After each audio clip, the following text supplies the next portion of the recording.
This is a fictional story, created for entertainment purposes. Any resemblance to real people, names, places, or events is purely coincidental. My father forced me to pay the $6,000 bill after insulting me to elevate my brother, and what happened after I walked out left them speechless. I'm a 36-year-old guy, and I've spent nearly 15 years of my life on the road. I started out as a company driver, making garbage money, sleeping in truck stops, and missing every single holiday that mattered. Back then, I was lucky to clear $38,000 a year, all while dealing with dispatchers who treated drivers like replaceable machine parts. The cab of the first truck they assigned me reeked of decades-old cigarette smoke and stale fast food. Still, I had a plan. I pinched every penny I earned. I lived like a monk in a $600 a month efficiency apartment with cinder block walls and a shower barely big enough for my 6'2" frame. After a few years of that, I finally bought my own rig. A used Peterbilt 389 with 780,000 miles on it that I rebuilt with my own hands. Then I bought another. Today, I own a small fleet of 8 trucks,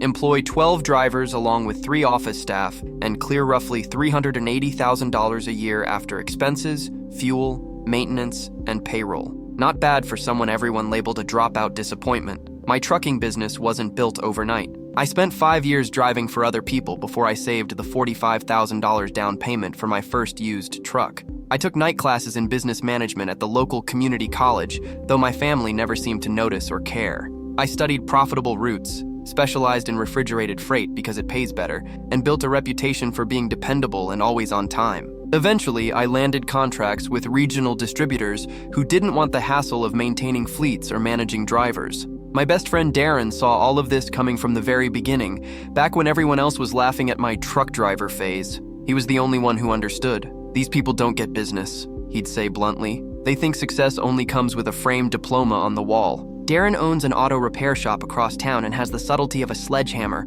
which is exactly why we've been close since high school. We played offensive line together. He was right guard, I was right tackle, and we protected our quarterback like our lives depended on it. That mindset stuck with us long after graduation. 2 years ago, I adopted Buck, a German shepherd from a rescue. Some jerk abandoned him when he moved out of state. Now Buck goes almost everywhere with me, riding shotgun in my F-350, sleeping at the office, the whole deal. It was the best decision I ever made. When you grow up in a family like mine, having something around that's genuinely loyal means a lot. Buck has basically become the unofficial mascot of my company. My drivers bring him treats. The women in the office spoil him endlessly. Even clients ask about him when they stop by. Honestly, he's got better people skills than I do. He also has an uncanny sense for character. If Buck doesn't like someone, there's usually a reason. My brother Nate, on the other hand, followed the so-called right path. He's 39, got his accounting degree, married Grace, his college sweetheart, and they have 2 kids, a boy and a girl, ages 8 and 6.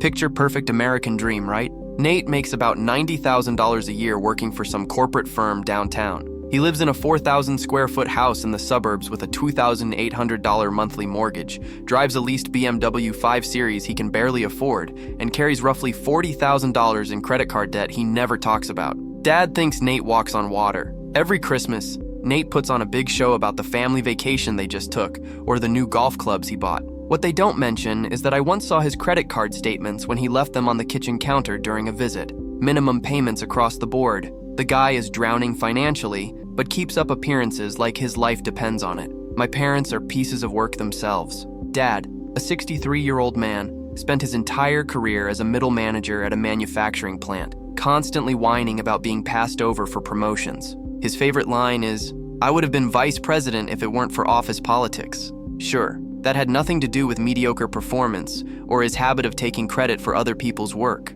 Mom, 61, worked part-time at a doctor's office, mostly gossiping about patients and judging people based on their medical issues. They both have that classic boomer mentality, convinced they worked harder than anyone else, despite having it easier than any generation since. Dad loves reminiscing about how he paid for college by working summers, conveniently leaving out the fact that tuition cost about $500 a semester back then. Mom brags about buying their first house at 23, never mentioning that it only cost 3 times their annual income, not the 8 to 10 times young people face today. Over the years, my relationship with them went from strained to outright bad. Every visit, which wasn't often, Dad would make these snide, backhanded comments about my career. "I saw one of those big rigs jackknife on the interstate," he'd say at dinner. "Guess that's what happens when they hand out CDLs to just anyone." Or he'd praise Nate's latest promotion in front of me, then casually ask if I'd thought about going back to school. What they didn't know, or chose to ignore,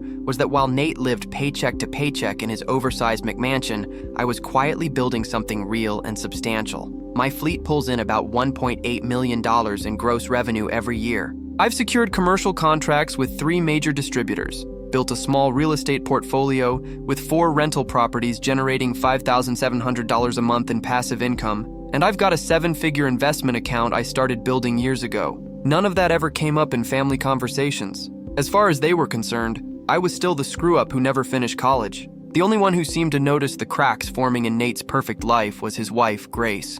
She'd let things slip now and then when Nate wasn't around. Nate had to take a cash advance to pay for Timmy's baseball camp, she told me once, her voice low. Another time, she mentioned they were thinking about refinancing again to consolidate debt. Funny thing is, I'd already bailed them out more than once without ever bringing it up. When Nate's mortgage went underwater during the housing crisis, I quietly loaned him $15,000 and never asked for repayment. When Dad's precious Cadillac needed a new transmission, I covered the $4,800 bill without saying a word. When Mom needed dental work insurance wouldn't cover, I paid the $3,200 cost outright. And when Nate's kid needed emergency surgery with a $5,000 deductible, guess who handled that too? Somehow, all of that was conveniently forgotten whenever it came time to acknowledge what I'd built. That's how families are, Darren once told me while we were watching a game. They'll take your help and still treat you like garbage. It's the Thompson family specialty. He wasn't wrong. I also have a half-sister, Tori, who's 27. She's from Dad's brief affair years ago. Mom took him back, but treated Tori like a permanent reminder of betrayal. Tori and I get along great. She's a tattoo artist and never bought into the family's nonsense. She's the only one I stay in regular contact with. For the past 4 years, I've barely seen the rest of them. Last Christmas, I mailed gifts for the kids but skipped dinner. Tori came to visit me on the road once or twice. That was it. I was too busy building my empire to deal with their drama. My blood pressure dropped 15 points after I cut back contact, confirmed by my doctor. Then, last month, I got the call. Dad was retiring. They were planning an exclusive family dinner at Morton's Steakhouse, supposedly the fanciest place in town. Mom called first, then Nate, then Mom again. Tori texted me shortly after. They're being weird about this dinner. I think they're up to something. I should have listened. Instead, like an idiot, I thought maybe, just maybe, they wanted to patch things up. After 15 years of their nonsense, I still held on to this tiny hope they might eventually see me as something other than a failure. I pulled up to Morton's in my F350 Platinum, 7.3-liter Power-Stroke diesel, 1,150 pound-feet of torque, custom flatbed in the back for hauling parts when needed. I paid $84,000 cash for it, no financing. Buck sat in the passenger seat, watching me like he knew exactly how this night would go. I cracked the windows and told him to stay put. He'd be fine for a couple of hours. The valet gave my truck a slow once-over, clearly torn between respect for the machine and confusion about the guy driving it. He couldn't tell if I was someone important dressed in work clothes or just a contractor who wandered into the wrong place. I handed him the keys and asked him to park it somewhere visible. I mentioned the security system was sensitive. That part was a lie. I just wanted my truck where I could see it from inside. Call it trust issues. They've served me well. The valet looked at me like I was delivering meat to the kitchen. I'd seen that look my entire adult life. People assume I'm some uneducated grunt who hauls things from point A to point B. They don't realize I run complex logistics operations, manage a multi-million-dollar business, and make more in a month than most of them earn in a year. Their ignorance has never been my problem. Inside, I spotted my family at a large table in the center of the restaurant. Dad was holding court, loudly talking about his legacy at the company. Nate sat beside him, nodding along like a dashboard bobblehead. Mom was on Dad's other side, flashing that fake public smile she keeps ready. Grace looked uncomfortable, checking her phone over and over. The kids weren't there, probably with a babysitter. Tori hadn't arrived yet. There was also a couple I didn't recognize, who turned out to be Dad's boss, Frank, and his wife, Diane. Great, an audience. Dad noticed me but didn't stand. He just nodded and said, "Well, the prodigal son returns. Thought you might be too busy with your trucks." Condescension right out of the gate. I should have walked out then. I moved toward the empty chair next to Grace, but Nate spoke up quickly. "Actually, Hank, that seat's for Tori. You can grab one from another table. This setup's for immediate family and Dad's guests of honor." I stared at him for a second, processing what he'd just said. Not immediate family. Mom jumped in with a weak excuse about seating arrangements. I glanced around. Everyone was watching, like this was some kind of test. Nate wore that smug little smirk he's had since childhood. I pulled a chair from a nearby table and wedged myself between the wall and the corner of theirs. The server looked confused but said nothing. "Just water for now," I told him. That's when I started noticing the signs. Dad and Nate kept exchanging looks. Mom repeatedly mentioned how important successful retirement planning was. Frank and Diane were blissfully unaware, just happy to be out for a nice dinner. When Tori finally arrived,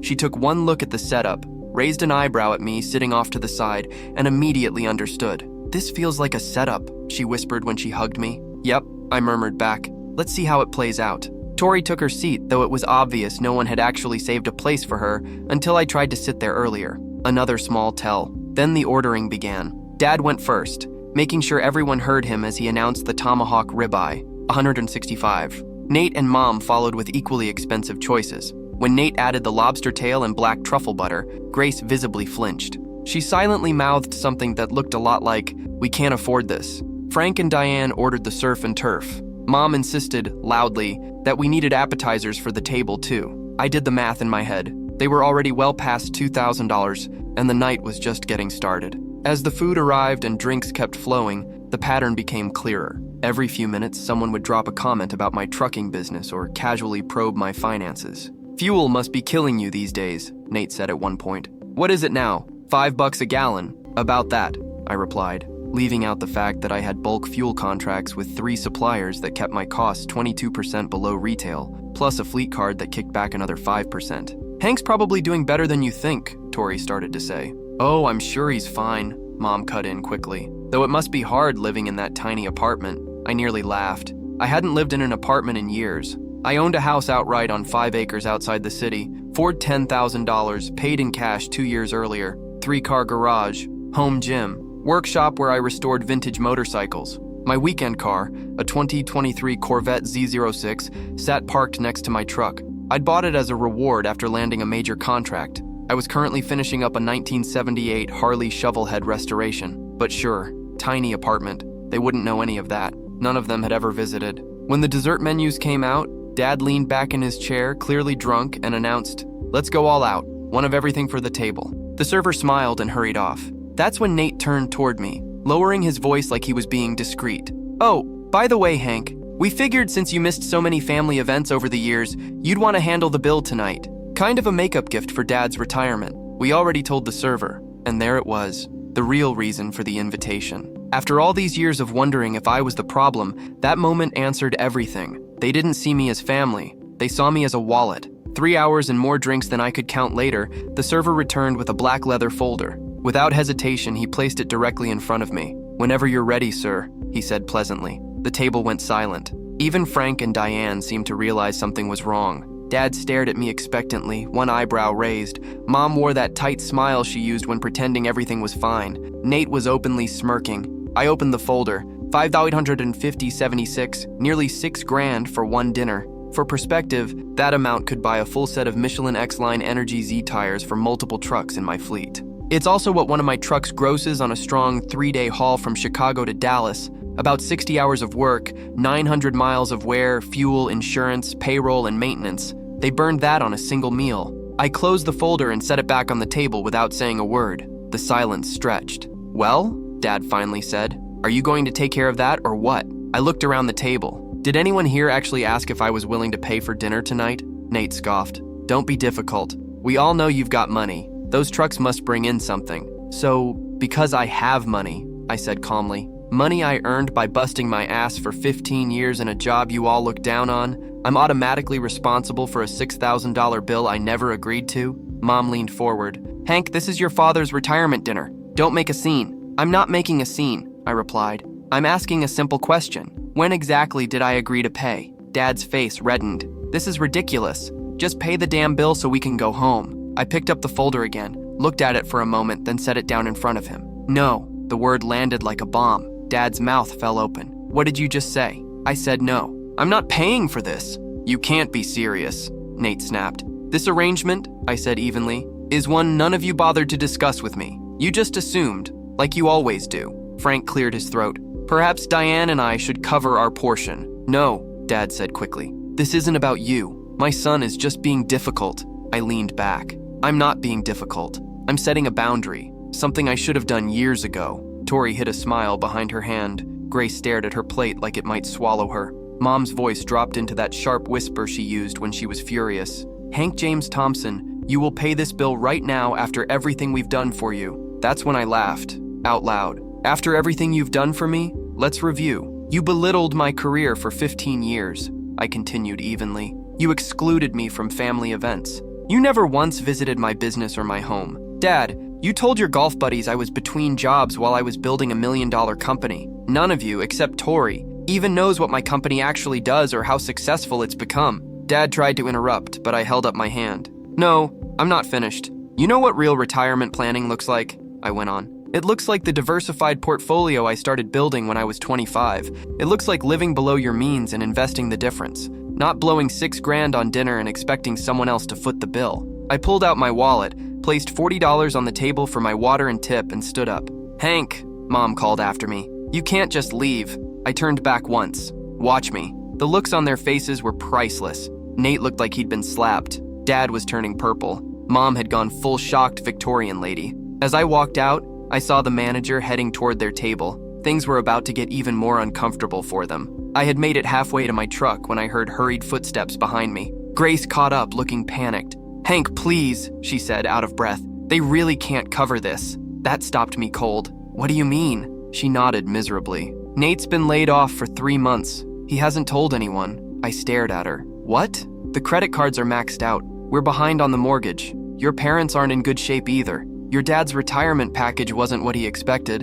And you thought the solution was to trick me into paying for a $6,000 dinner? I asked flatly. It wasn't my idea, she said quickly. Nate and your dad planned it. They thought you wouldn't cause a scene in public, especially with Frank there. Why didn't Nate just ask me directly? Pride, she said quietly. And your dad convinced him this would work. For a moment, I almost felt bad. Almost. Then I remembered 15 years of snide remarks, exclusion, and judgment. I remembered Nate telling extended family my business was just a phase, even after I'd cleared my first $1 million in revenue. I remembered Dad introducing Nate's kids as his grandchildren while referring to me as our younger son, like I was still a teenager instead of a grown man running a successful operation. Tell Nate he can call me tomorrow, I finally said. We'll talk privately. But I'm not going back in there, and I'm definitely not paying for that ridiculous dinner. Grace nodded and hurried back inside. I climbed into my truck and sat for a moment, watching through the windshield. Inside, I could see raised voices and frantic gestures.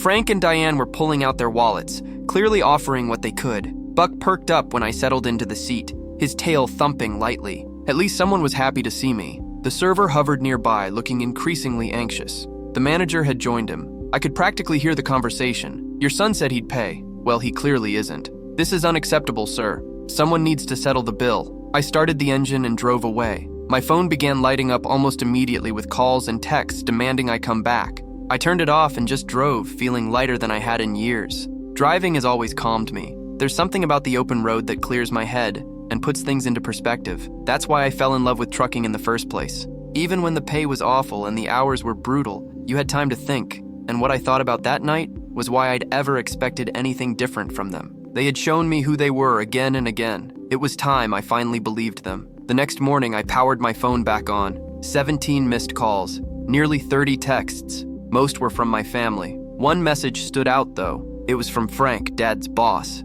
Hank, this is Frank Williams from dinner last night. I got your number from the server. I think we need to talk. There's more going on with your father's retirement than you know. That got my attention. I called him back immediately. Hank, thank you for calling, Frank said, sounding exhausted. I feel like I owe you an explanation. I'm listening. I'm not actually your father's boss, he said. I'm his financial advisor. What? Last night wasn't what your father claimed. He told me it was a family dinner celebrating a new business partnership between you and him. Something about you bringing him on as a consultant for your trucking company. I nearly choked. That's completely made up. He's never set foot in my business. I figured as much, Frank replied. And there's more. Your father isn't retiring. He was fired 3 months ago for misappropriating company funds. He was given a choice, face criminal charges or quietly resign with no benefits. My head was spinning. And the dinner? I asked. Your father and brother arranged it, Frank said carefully. They told Diane and me that you were wealthy and wanted to treat everyone to celebrate a new business venture. We had no idea they expected you to pay until things became uncomfortable. So they lied to get him there and tried to stick me with the bill without warning. Classy.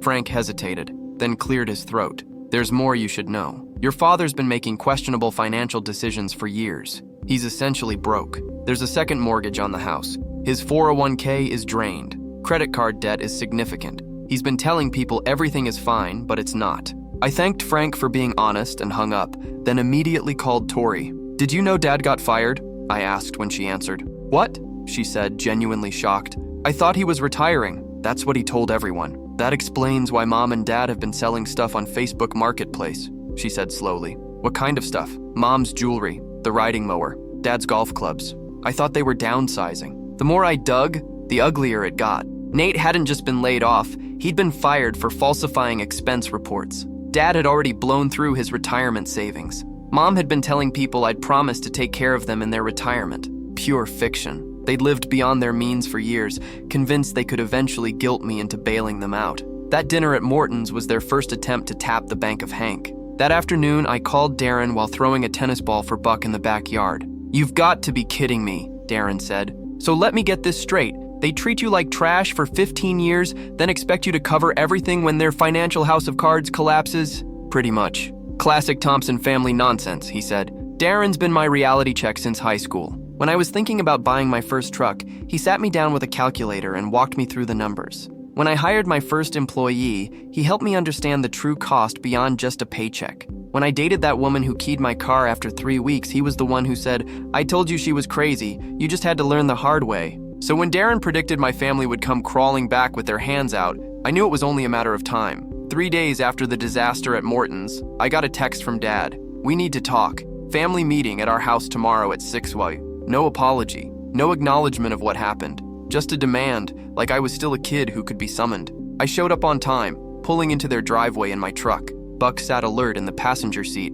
I left him there again, partly because Mom claims she's allergic, but mostly because I wanted an easy exit. The house looked the same from the outside, but the lawn hadn't been mowed in weeks, and Dad's precious Cadillac was gone. Inside, everyone was waiting. Mom, Dad, Nate, Grace, and, to my surprise, Tori. They all looked terrible. Have a seat, son, Dad said, motioning toward the couch. I'd rather hear what this is about first, I replied, staying where I was. Dad cleared his throat. We've hit a rough patch. The company situation, there was a misunderstanding about some funds, and they decided to part ways. You mean you got fired for stealing? I said flatly. His face flushed. It wasn't stealing. It was an unauthorized loan I planned to repay. You took company money without permission, I said. That's stealing. You don't understand the pressure I was under, he snapped. We had appearances to maintain. I turned to Nate. And you? He looked up briefly. Creative accounting. They didn't appreciate my methods.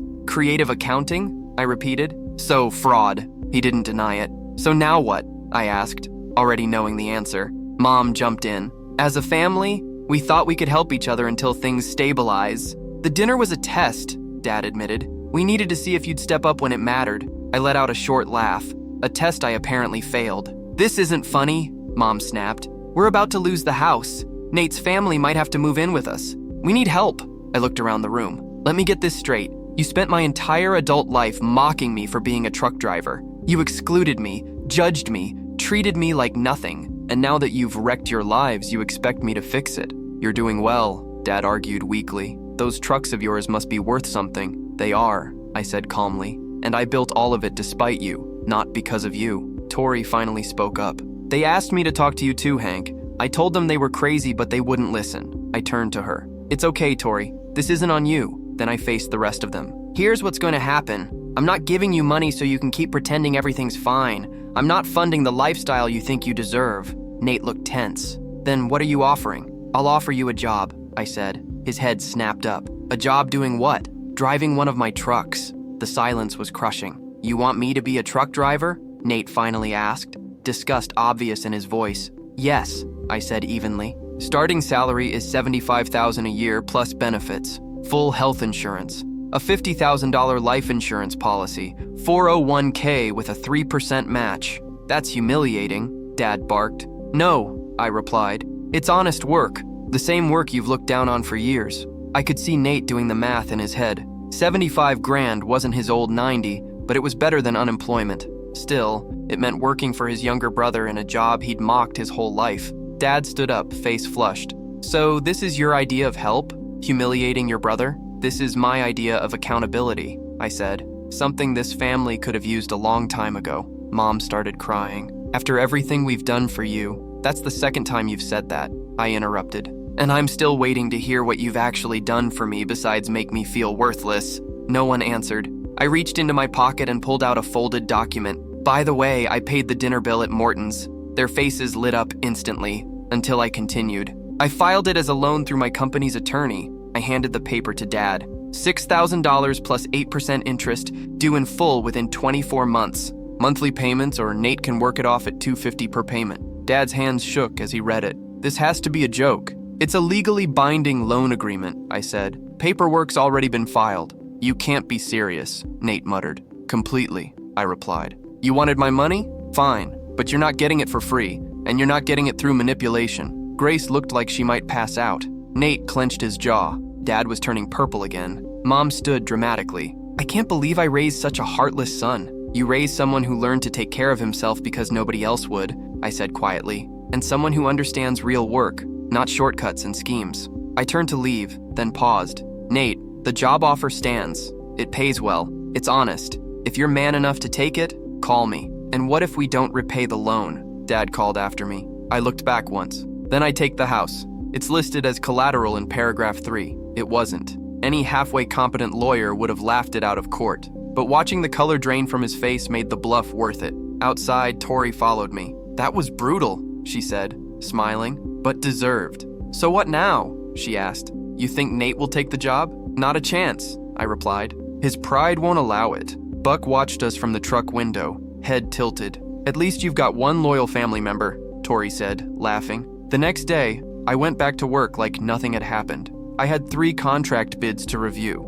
a maintenance schedule that needed approval, and a potential new driver lined up for an interview. Life didn't stop just because my family imploded. 2 weeks later, Nate proved me wrong. He showed up at my office looking like hell. "I'll take the job," he said, eyes fixed on the floor. I studied him for a moment. Part of me wanted to rub it in, to say something smug, but that's not how I run my business. "Good," I said instead. "You start Monday, 5 a.m. sharp." He swallowed. "I've never driven anything bigger than my BMW." "We'll train you," I replied. "You'll need your commercial driver's license. It'll take a few weeks, but we'll get you there." Relief washed over his face. He actually thanked me, something he'd never done before. After he left, I called Darren. "You're not going to believe this," I said. "Nate took the job." "Holy hell," Darren replied. "Hell must be freezing over." "We'll see how long he lasts," I said. "My money's on 3 weeks," Darren shot back. $50? Make it 100. Dad and Mom didn't take things well. Eventually, they had to sell the house and move into a small apartment. They still tell friends and extended family that I'm the villain who abandoned them in their time of need.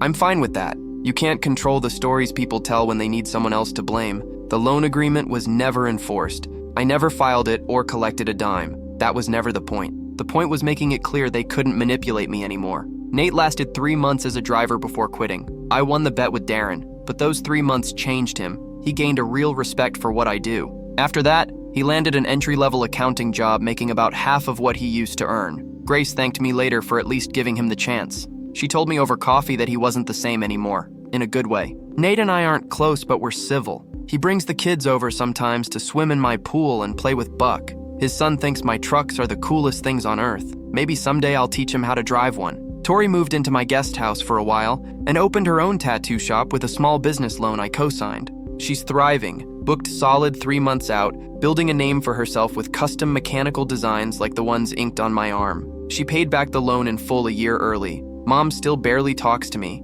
Dad reaches out occasionally, usually when he needs something. I keep them at arm's length. As for me, I added 2 more trucks to my fleet last month, signed an annual contract with a national retail chain, and picked up another rental property that adds $1,900 to my monthly passive income. Business is booming. Sometimes I think about what would have happened if I'd caved that night at Morton's. If I'd paid the bill, let them keep treating me like a failure who just happened to have money. It never would have stopped. One bill would have led to another, then mortgage payments, credit card bailouts, loans that would never be repaid. Instead, I held my ground. I set boundaries. I forced them to face reality. Darren still gives me grief about everything. Buck still rides shotgun everywhere I go. and I still don't get invited to family gatherings. Honestly, it's the best damn thing that ever happened to me. Driving away from all of that felt like shedding a weight I'd been carrying for years. I didn't realize how heavy it was until it was gone. I focused on work, like I always do when life gets messy. Trucks don't care about your family drama. Freight still needs to move. Drivers still need schedules. Maintenance still needs to be approved, and contracts still need to be negotiated. There's comfort in that kind of structure. It's honest. It's predictable. A few weeks after everything settled, Frank called me again. This time, it wasn't about my father. He wanted advice. He'd watched how I handled myself at Morton's, how I refused to be manipulated, and how I ran my operation. Turns out he was considering leaving his firm and going independent. We talked for nearly an hour about risk, diversification, and what it actually means to build something sustainable instead of flashy. I didn't gloat. I didn't even bring up my dad. I just answered his questions. That conversation turned into a professional relationship, and eventually, a friendship. Funny how life works when you stop trying to impress the wrong people. Word got around in the extended family eventually. Not the truth, of course, but a warped version where I was cold, arrogant, and selfish. I didn't bother correcting it. People who want to misunderstand you will do so no matter what facts you give them. The ones who mattered already knew who I was. Darren knew. Tori knew. Buck definitely knew. Nate struggled for a while after quitting. Losing his old identity hit him harder than he expected. But I saw a shift. He stopped posturing, stopped bragging. He asked questions instead of pretending to know everything. When he brought his kids over, he didn't lecture them about success anymore. He just let them be kids. That alone told me the experience changed him more than he'd ever admit. One afternoon, months later, Nate stayed behind after dropping the kids off. We stood in my garage leaning against my truck, the smell of oil and metal in the air. "I owe you an apology," he said quietly. I didn't rush him. "I spent years looking down on you," he continued. "I told myself I was better because my job sounded nicer, because I wore a suit. But you built something real. I didn't." I nodded. I wasn't asking for admiration, just basic respect. He swallowed and nodded back. That was enough. We didn't hug. We didn't suddenly become close. But something shifted, and for the first time it felt genuine. My parents never really changed. They just adjusted their story. In their version, they were victims of bad luck, bad bosses, and an ungrateful son. I stopped expecting anything else from them. Expectations are just premeditated disappointments if you aim them at the wrong people. Tori, on the other hand, kept thriving. Her shop expanded. She hired an apprentice. Watching her succeed reminded me why I stepped in for her in the first place. She never felt entitled to my help. She appreciated it, respected it, and repaid it. Loyalty matters. As for Buck, he's still my shadow. He rides shotgun on long drives, head out the window, ears flapping in the wind. He naps under my desk while I work and patrols the shop like he owns the place. In a way, he does. He's been there through the grind, the long nights, and the quiet victories no one else saw. Sometimes, late at night, I think back to that younger version of myself, sleeping in truck stops, eating bad food, wondering if any of this would ever pay off. If I could talk to that guy now, I'd tell him this: keep going, ignore the noise, build anyway. Success doesn't need applause to be real. I don't need my family's approval anymore. I've got my business, my freedom, my peace, and a dog who'd follow me anywhere. That's more than enough. A few months after everything finally settled, life slipped into a rhythm that felt almost effortless. Not easy, never easy, but steady. The kind of steady you earn after years of grinding when the chaos starts to quiet down. My mornings were still early, my days still long, but they were mine. No family drama hanging over my head, no expectations I didn't agree to, just work, progress, and peace. The business kept growing in ways I hadn't even planned for. One of my regional contracts expanded into 3 neighboring states. That meant more routes, more drivers, and eventually another office hire. I spent a lot of time fine-tuning systems, dispatch workflows, maintenance tracking, fuel optimization, the unglamorous stuff that actually makes money. People think owning a fleet is about buying trucks. It's not. It's about managing risk, margins, and people without losing your mind. Nate stayed mostly quiet during that time. We weren't close, but the hostility was gone. When he came by to pick up the kids or drop them off, there was no tension anymore. Just small talk, weather, work, the trucks. One afternoon, he asked if he could take one of the rigs around the yard, just to feel it again. I tossed him the keys without saying much. Watching him ease it forward, careful and deliberate, I realized something had shifted permanently. He didn't see the job as beneath him anymore. He saw it for what it was. Work. Real work. Grace thanked me again not long after. She told me things were calmer at home, less stress, fewer fights. Nate had stopped pretending everything was fine and actually started dealing with problems instead of hiding them. That alone told me I'd made the right call, even if the process had been ugly. Growth usually is. My parents predictably doubled down on their version of events. Dad told relatives I'd changed and let money go to my head. Mom hinted that I'd abandoned my responsibilities as a son. I let it all roll off. I'd spent too many years trying to defend myself to people who never wanted to hear the truth. Silence was easier. Silence was healthier. Tori remained the exception, as always. We talked regularly, sometimes about business, sometimes about art, sometimes about absolutely nothing. She'd stop by the office with coffee and sketches for new tattoo designs, spreading them out on my desk while Buck supervised like a furry foreman. Seeing her build something from the ground up without shortcuts or excuses reminded me why I never regretted helping her. She earned every bit of it. Darren, of course, never let me forget any of it. Every time we watched a game together, he'd bring up Morton's. "Still can't believe they tried to run that stunt," he'd say, shaking his head. "You dodged a lifetime subscription to their problems." He wasn't wrong. Darren has a way of boiling things down to their simplest truth. That's why I trust him. On quieter nights, after the emails were answered and the trucks were parked, I'd sit on my porch with Buck at my feet and think about how close I came to repeating the same cycle. If I'd paid that bill without pushing back, none of this would have changed. I'd still be the emergency fund, the silent fixer, the one expected to carry everyone else's mistakes without complaint. Boundaries don't make you cruel, they make you honest. That's something it took me a long time to learn. I still love what I do. I love the hum of a diesel engine early in the morning. I love the satisfaction of a clean delivery schedule and trucks rolling out on time. I love knowing that if something breaks, I can fix it, or pay someone who can, without panic. That sense of control didn't come from luck. It came from sacrifice, from missed holidays, from nights in parking lots and years of being underestimated. Buck doesn't care about any of that. He cares about rides, routine, and whether I remembered his treats. He's consistent, loyal, simple in the best way. In a world full of complicated relationships, that kind of presence is grounding. I don't pretend everything is perfect now. It isn't. Business still has risks. Markets change. Trucks break. People quit. But the difference is that none of it feels personal anymore. It's just part of the work. And when I look at my life as it stands, my business, my independence, the quiet respect I've earned, I know one thing for sure. Walking away from that dinner wasn't just the right decision. It was the turning point. Looking back now, it's obvious that night at Morton's wasn't just about a dinner bill. It was the moment everything finally came into focus.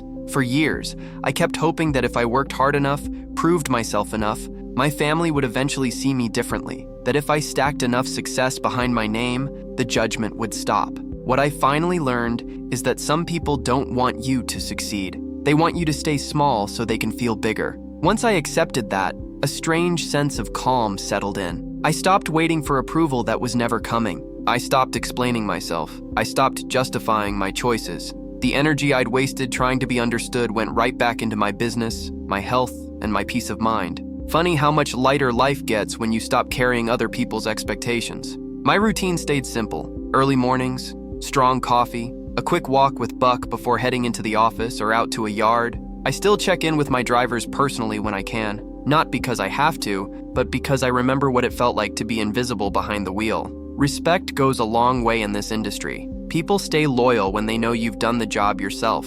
Every once in a while, a new driver will ask how I got started. They expect some flashy answer, some shortcut. I tell them the truth. I slept in parking lots. I ate terrible food. I missed birthdays and holidays. I learned how to fix what broke because I couldn't afford not to. I saved when everyone else spent. It's not glamorous, but it works. Most people nod politely. A few actually listen. Those are the ones who usually make it. Nate still comes around now and then. Things between us will probably never be close, but there's mutual respect now. He doesn't crack jokes about trucks anymore. He asks real questions. Sometimes he even listens. That's progress. Grace seems happier, lighter. The kids don't see tension when they're here, and that matters more to me than any apology. My parents remain distant. We exchange the occasional stiff phone call on birthdays or holidays. No warmth, no real connection. I've made peace with that. Family isn't defined by blood alone. It's defined by how people treat you when you don't owe them anything. Tori continues to impress me. Watching her build her shop from the ground up reminds me of my own early days. Same grind, same stubborn refusal to quit. She never asks for handouts, only advice, and even then, she trusts her own instincts. I respect that more than she probably realizes. Darren still calls me out when I need it. still bets against impossible odds, still shows up when it counts. Some friendships don't need constant maintenance, they just endure. And Buck, he's getting a little gray around the muzzle now, but he's still my shadow. Still rides shotgun like it's his job. Still watches the world with that calm, steady confidence I wish more people had. He never cared what I did for a living or how much money I made. He just cared that I showed up. There's a lesson in that. If there's one thing this whole experience taught me, it's this. Success isn't about proving people wrong. It's about building a life so solid that other people's opinions stop mattering. Walking away from that table didn't make me cruel. It made me honest, with them and with myself. I don't regret a single mile I drove to get here. Not the bad days, not the long nights, not even the years of being underestimated. All of it built something real, something that lasts. And if that means fewer family dinners and more quiet drives with a good dog and a clear head, I'll take that trade every time.